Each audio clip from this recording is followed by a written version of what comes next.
ಇವಾಗ ಡೆಸಿಮಲ್ಗಳೇನು ಅಂತ ಹೇಳ್ತೀನಿ. ನಂಬರ್ಗಳು ಅಂದರೆ ಅಷ್ಟಷ್ಟು ಸೇಬು ಅಂತ ಮಾಡ್ಬೋದು. 1 ಅಂದರೆ 1 ಸೇಬು, 2 ಅಂದರೆ 2, 3, 5, 10, 50 ಅಂದರೆ ಅಷ್ಟಷ್ಟು ಬೇರೆ ಬೇರೆ ಸೇಬುಗಳು. 1 ಸೇಬು, 5 ಸೇಬು, 100 ಸೇಬು, ಇಲ್ಲ 1000 ಸೇಬು ಈ ಥರ ಆಗಿರ್ತದೆ. ಅದೇ ಸೇಬುಗಳನ್ನ ಪೀಸ್ ಮಾಡಿದ್ರೆ ಏನಾಯ್ತದೆ, ಫ್ರ್ಯಾಕ್ಷನ್ಗಳಾಯ್ತದೆ. 1 ಸೇಬನ್ನ 3 ಪೀಸ್ಗಳು ಮಾಡಿಬಿಟ್ಟು ಅದರಲ್ಲಿ 2 ಪೀಸ್ ತೆಗೆದ್ರೆ 2/3. 1 ಸೇಬಲ್ಲಿ ಅದು 5 ಪೀಸ್ ಮಾಡಿಬಿಟ್ಟು ಅದರಲ್ಲಿ 3 ಪೀಸ್ ತೆಗೆದ್ರೆ 3/5. ಈ ಫ್ರ್ಯಾಕ್ಷನ್ ಆಗಿರೋದ್ರಿಂದ ಡೆಸಿಮಲ್ ಯಾವ ಥರ ಆಯ್ತದೆ ಅಂದರೆ, ಅದನ್ನು 10, 100, 1000 ಈ ಥರ 10 ಲೆಕ್ಕದಲ್ಲಿರೋ ನಂಬರ್ಗಳಲ್ಲಿ ಡಿವೈಡ್ ಮಾಡಿದಾಗ ಅದು ಡೆಸಿಮಲ್ ಆಯ್ತದೆ. 10 ಪೀಸ್ಗಳು ಮಾಡಿಬಿಟ್ಟು ಅದರಲ್ಲಿ ಒಂದೇ ಒಂದು ನಂಬರ್ ತೆಗೆದ್ರೆ ಅದು 0.1 ಅಂತ ಆಯ್ತದೆ. ಅದೇ ಥರ 100 ಪೀಸ್ಗಳು ಮಾಡಿಬಿಟ್ಟು ಅದರಲ್ಲಿ 35 ಪೀಸ್ಗಳು ತೆಗೆದ್ರೆ 0.35 ಅಂತ ಆಯ್ತದೆ. ಅದೇ ಥರ ಇದರಲ್ಲಿ 1000 ಪೀಸ್ಗಳು ಮಾಡಿಬಿಟ್ಟು ಅದರಲ್ಲಿ 3 ಪೀಸ್ ತೆಗೆದ್ರೆ 0.003 ಅಂತ ಆಗಿರ್ತದೆ. ಈ ಥರ ಡೆಸಿಮಲ್ಗಳಾಯ್ತದೆ. ಡೆಸಿಮಲ್ನ ಒಟ್ಟಿಗೆ 0.35, 0.3 ಈ ಥರ ಓದಂಗಿಲ್ಲ ಅಂದರೆ ಅದು ಬೇರೆ ಆಗಿರ್ತದೆ. ಯಾಕೆಂದರೆ 0.3, 0.03 ಇದೆರಡು ಮಾಮೂಲಿ ಹೋಗೋದಾದರೆ 0.3, 0.3 ಇಲ್ಲ 0.03 ಇಲ್ಲ 0.30 ಈ ಥರ ಹಾಕೋದ್ಬೇಕು. 0.30, 0.3 ಈ ಥರ ಹಾಕೋದಂಗಿಲ್ಲ ಅಂದರೆ ಇದೆರಡು ಒಂದೇ ಆಗಿರ್ತದೆ. ಈ 0.3, 0.30 ಏನಾಗಿರ್ತದೆ ಅಂದರೆ, ಈ ಮೊದಲನೇ ಡಿಜಿಟ್ ಇದ್ದಾಗ ಬರೀ 10 ಪೀಸ್ಗಳು ಮಾಡಿರ್ತಾರೆ ಸೇಬಲ್ಲಿ. ಈ 10 ಪೀಸಲ್ಲಿ 3 ಪೀಸ್ ಆಗಿರ್ತದೆ ಇದು. ಅದೇ ಥರ ಇದು 0.30 ಅನ್ನೋದು 2 ಡಿಜಿಟ್ ಇರೋದ್ರಿಂದ ಒಂದು ಸೇಬನ್ನ 100 ಪೀಸ್ಗಳು ಮಾಡಿರ್ತಾರೆ.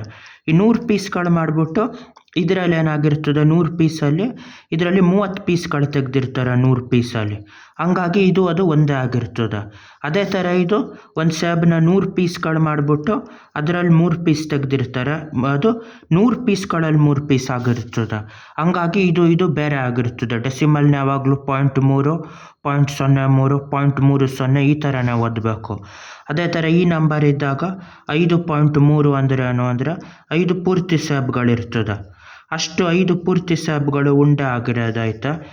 ಇನ್ನೊಂದು ಸೇಬನ್ನ 10 ಪೀಸ್ಗಳು ಮಾಡ್ತಾರೆ ಒಂದೇ ಒಂದು ಡಿಜಿಟ್ ಇರೋದ್ರಿಂದ. 10 ಪೀಸ್ ಮಾಡಿಬಿಟ್ಟು ಅದರಲ್ಲಿ 3 ಪೀಸ್ ತೆಗಿತಾರೆ. 10/3/10 ಇಲ್ಲ ಅದು 0.3 ಅಂತ ಆಯ್ತದೆ. 5 ಪೂರ್ತಿ ಸೇಬು. ಅದೇ ಥರ 0.3 ಅಂದರೆ 10 ಪೀಸಲ್ಲಿ 3 ಪೀಸು. ಅದೇ ಥರ ಇನ್ನೂ 1,00,000 ಪೀಸ್ಗಳು ಮಾಡ್ತಾರೆ ಸೇಬನ್ನ. ಹೊಡೆದು ಚೆನ್ನಾಗಿ ಹಿಂಗೆ ಕೈ ಮುತ್ತರ ಮಾಡಾಕ್ಬಿಟ್ಟು 1,00,000 ಪೀಸ್ ಮಾಡಿ ಆ 1,00,000 ಪೀಸಲ್ಲಿ 55 ಪೀಸ್ಗಳು ತೆಗಿತಾರೆ. 1,00,000 ಪೀಸು ಅದರಲ್ಲಿ 55 ಪೀಸ್ ತೆಗಿತಾರೆ. ಇದನ್ನ ಹೆಂಗೆ ಡೆಸಿಮಲಲ್ಲಿ ಬರೆಯೋದು ಅಂದರೆ, ಎಷ್ಟು ಡಿಜಿಟ್ ಬರೀಬೇಕು, 1, 2, 3, 4, 5 ಡಿಜಿಟ್ ಬರೀಬೇಕು. 3 ಡಿಜಿಟ್ ಬರೆದ್ಬಿಟ್ಟು 4, 5ರಲ್ಲಿ 0.0005 ಅಂತ ಬರೀಬೇಕು. ಯಾಕೆಂದರೆ ಇದನ್ನು 30, 55 ಈ ಥರ ಓದಂಗಿಲ್ಲ. ಯಾಕೆಂದರೆ ಇಲ್ಲಿ ಎಷ್ಟು ಡಿಜಿಟ್ ಇರ್ತದೋ ಅಷ್ಟು ಪೀಸ್ಗಳಲ್ಲಿ ಒಂದು ಅಂತಾಗಿ ಅಷ್ಟು ತೀರಾ ಕಡಿಮೆ ಆಗಿರ್ತದೆ ಇದು ಡೆಸಿಮಲ್ಗಳು. ಅದೇ ಥರ ಇನ್ನೊಂದು ಬೇರೆ ನಂಬರ್ ಬರೀಬೇಕು ಅಂದರೆ 0.071 ಅಂದರೆ ಇಲ್ಲಿ 10, 100, 1000 ಪೀಸು. 3 ಡಿಜಿಟ್ ಇರೋದ್ರಿಂದ ಪಾಯಿಂಟ್ ಆದಮೇಲೆ 1000 ಪೀಸ್ಗಳು ಮಾಡಬೇಕು ಸೇಬನ್ನ. ಈ ಥರ 1000 ಪೀಸ್ಗಳು ಮಾಡಿಬಿಟ್ಟು ಅದರಲ್ಲಿ 71 ಪೀಸ್ ತೆಗಿಬೇಕು. ಅದೇ ಇದು 0.071. ಈ ಡೆಸಿಮಲ್ ಅಂದರೆ ಏನೂ ಅಲ್ಲ, ಯಾವುದೇ ಸೇಬುಗಳನ್ನ 10, 100, 1000 ಈ ಥರ ಪೀಸ್ ಮಾಡಿಬಿಟ್ಟು ಅದರಲ್ಲಿ ಎಷ್ಟು ಪೀಸ್ ತೆಗಿಯೋದು ಅನ್ನೋದು ಈ ಡೆಸಿಮಲ್ಲು. 0.35 ಅಂದರೆ 2 ಡಿಜಿಟ್ ಇರೋದ್ರಿಂದ 100 ಪೀಸ್ಗಳು ಮಾಡಬೇಕು.